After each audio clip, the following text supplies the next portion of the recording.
St. Gabriel Catholic Radio is pleased to bring you this gospel reflection from Bishop Earl K. Fernandes for the 29th Sunday in Ordinary Time. From the Gospel of Mark, chapter 10, verses 35 to 45.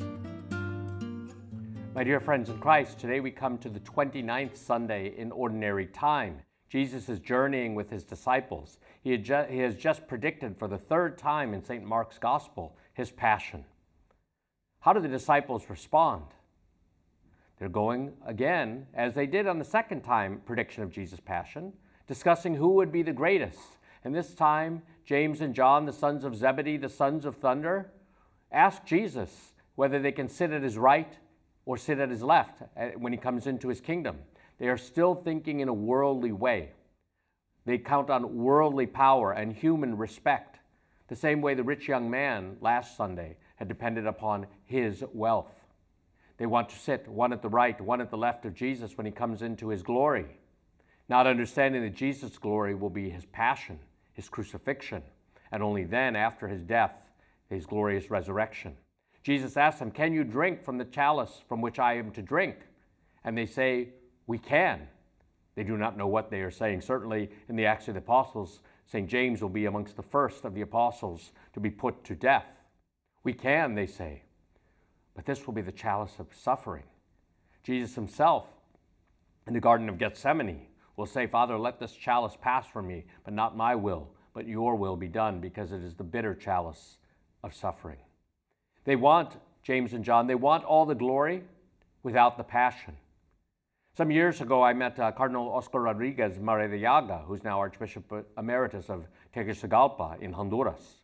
And he said once he had gone to England, and he was in York Minster Cathedral, the Anglican Cathedral, which had one time been Catholic.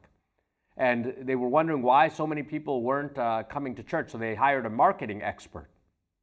And the marketing expert said, "Well, take that down," and pointed to the crucifix. No one wants that. But the cross is precisely the instrument of our passion, of our salvation. Jesus had to undergo his passion in order to save us, and he offers us his very life. He offers us his body and blood in the Eucharist, the sacrifice of Calvary, offered in an unbloody manner. Before, he had placed a child in their midst to show, again, dependency on God rather than worldly power. He said, if you want to be great, you have to be the least. Again, Jesus has said, the last shall be first, the first shall be last. He reminds his disciples that the Son of Man did not come to be served, but to serve and to give his life as a ransom for the many. He instructs his apostles that the greatest must be the last, the servant and the slave of all. Many of you will recall Muhammad Ali, the great boxer, and he floated like a butterfly, he stung like a bee, and he would often say, "I'm the greatest." If we as Christians were to say, "I'm the greatest," what would it mean? It would mean that we were the least, the last, the slave, the servant of all. Some years ago, before I entered the seminary, I was in Italy at a Franciscan friary in Aquila. And I met this Franciscan brother, Brother Damiano. And I asked him, "Brother, why did you become a Franciscan friar?" And he says, "Well, our initials are OFM, the Order of Friars Minor. I like this M. It doesn't have to be a big M. It can even be a little m.